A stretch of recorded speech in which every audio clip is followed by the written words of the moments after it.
Shavua Tov. I would like to share with you some thoughts and some feelings about the devastating, tragic event that occurred on Lag BaOmer at Meron. It's an event that has had a devastating impact not just on the families of the lost ones, not just on, unfortunately, those who were injured, but on the whole Jewish world. It clearly is something that we should be mindful of, and therefore I feel it's appropriate to perhaps share a few feelings. You know, our ancestors in the wilderness, after the sin of the golden calf, the Chet HaEgel, they were devastated. They felt lost. They lost their connection to the higher being, to the Almighty, to HaKadosh Baruch Hu. It was a difficult and dark time. Finally, after the forgiveness from above, they reached a very special day, Rosh Chodesh Nisan, the day of the inauguration of the tabernacle of the Mishkan. A joyous day, finally, getting together again, where we merit to feel this and sense the Shekhinah, the presence of the Almighty. An incredible day, a joyous day, the beginning of our journey with the tabernacle, a return to that relationship with HaKadosh Baruch Hu. And then tragedy struck, where the sons of Aaron, Nadav and Avihu, while offering a fire, died. And the Almighty made it very clear through Moshe Rabbeinu. You should know that these were Kedoshim. They were on a very high spiritual level. And HaKadosh Baruch Hu at times punishes Klal Yisrael by taking these Kedoshim. It gave some comfort to Aaron, knowing that the loss of his children, it wasn't random, but they were chosen because they are special. We have difficulty comprehending this idea. Why the righteous and the holiest of all suffer? But that's existence and that's a reality. Now, Thursday, a couple hours before the tragedy, while watching a few minutes of the celebrations in Meron, I felt great happiness. Because this was not just a regular Lag BaOmer. This was a return.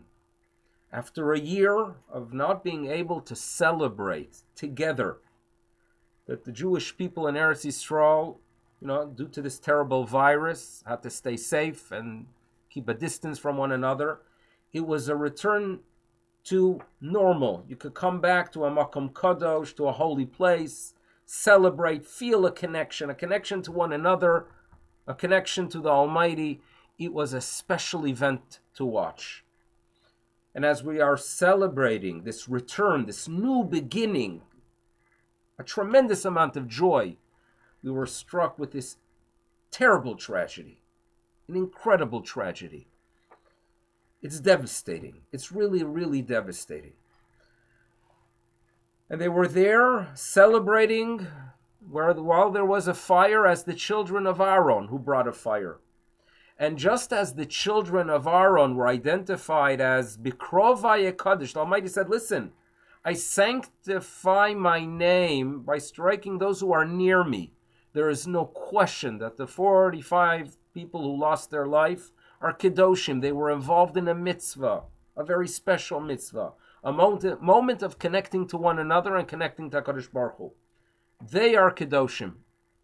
But we are told that you should know, Kadosh Baruch Hu told Moshe, listen, tell the people of Israel, Kol Beis Yisrael, Yifku es hasreifa asher saraf Hashem. It's the obligation, it's the requirement. What we must do, Klal Yisrael, is to cry for the loss.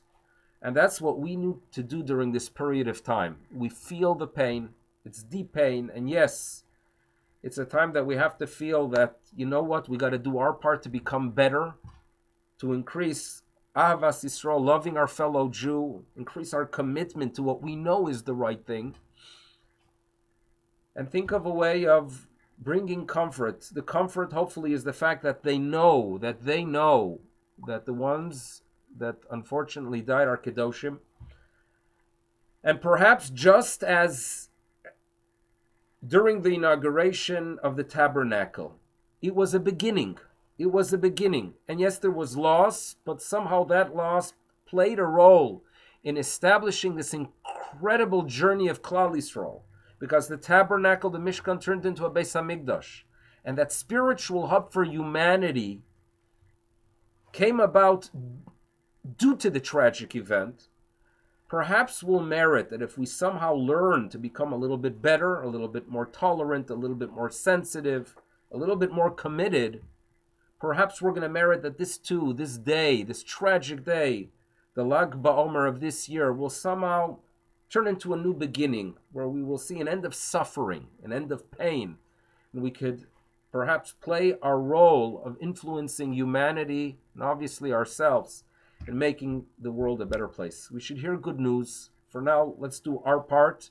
Let's daven, let's say our Tehillim, we'll study Mishnah, Lilu Nishmasam of these Kedoshim, and hopefully, even during times of darkness and pain, we have to remember that we have to do our Avodas Hashem with happiness. Shavua Tov, we should hear good news. Bye-bye.